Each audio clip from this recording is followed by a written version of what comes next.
Zia orphanage trust দুর্নীতি মামলায় BNP chairperson Begum Khaleda Zia ও তারেক রহমান সহ সব আসামিকে খালাস দিয়েছে আপিল বিভাগ। প্রধান বিচারপতি ডক্টর সৈয়দ রেফাত আহমেদের নেতৃত্বাধীন আপিল বিভাগের পূর্ণাঙ্গ বেঞ্চ আজ এই রায় দেয়।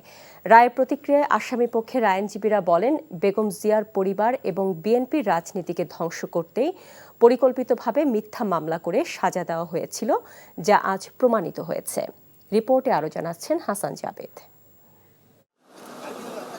জিয়া অরফানেজ ট্রাস্ট দুর্নীতি মামলায় 10 বছরের সাজার রায়ের বিরুদ্ধে আপিল করেছিলেন বিএনপি চেয়ারপারসন বেগম খালেদা জিয়া। শুনানি শেষে চূড়ান্ত রায়ের জন্য দিন ধার্য ছিল। বুধবার সকালে রায় ঘোষণা করে আপিল বিভাগ। রায়ে বলা হয়েছে, প্রতিহিংসার বশবর্তী হয়ে এ মামলা করা হয়েছিল। যেহেতু দুর্নীতির কোনো ঘটনা ঘটেনি, তাই বেগম জিয়া ও তারেক রহমান সহ সব আসামিকে খালাস দেয় আদালত।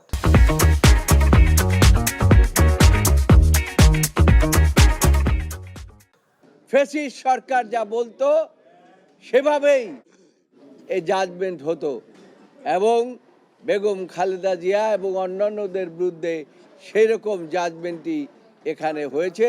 জাজমেন্টে প্রথমেই বলেছে যে অ্যাপিল ইজ অ্যালাউড। নিম্ন আদালতের যে রায় দেওয়া হয়েছে, হাইকোর্ট যে রায় দেওয়া হয়েছে, সেগুলোকে বাতিল করে দেওয়া হলো এবং আরও বলেছেন যে এই মামলায় যারা আপিল করতে পারেন নাই,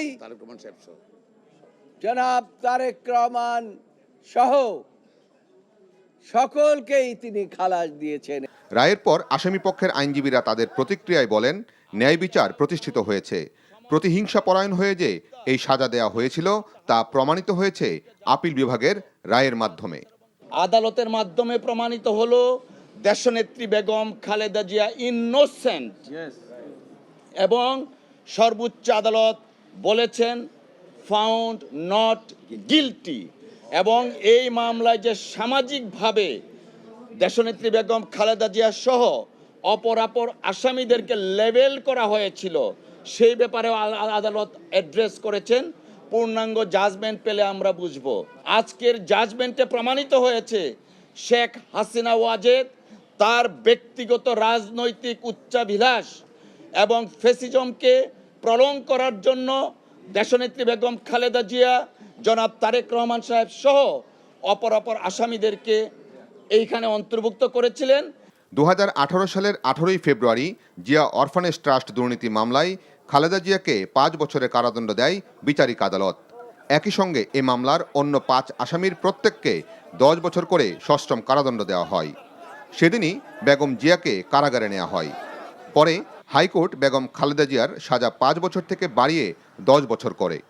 সর্বোচ্চ আদালতের রায়ে বলা হয়েছে, জিয়া অরফানেজ ট্রাস্টে কোনো দুর্নীতির ঘটনাই ঘটেনি। তাহলে বিএনপি চেয়ারপারসন বেগম খালেদা জিয়া এবং তারেক রহমান সহ অন্য আসামিদের কোন প্রেক্ষাপটে, কোন বিবেচনায় সাজা দেওয়া হয়েছিল, সেই প্রশ্ন ছিল আসামি পক্ষের আইনজীবীদের। রাজনৈতিক উদ্দেশ্যে আর যাতে কোনো মানুষকে হয়রানির শিকার হতে না হয় এবং সাজা খাটতে না হয়, সেই প্রত্যাশাই সর্বসাধারণের। Hasan Javed, NTV news, Bangladesh supreme court, Dhaka.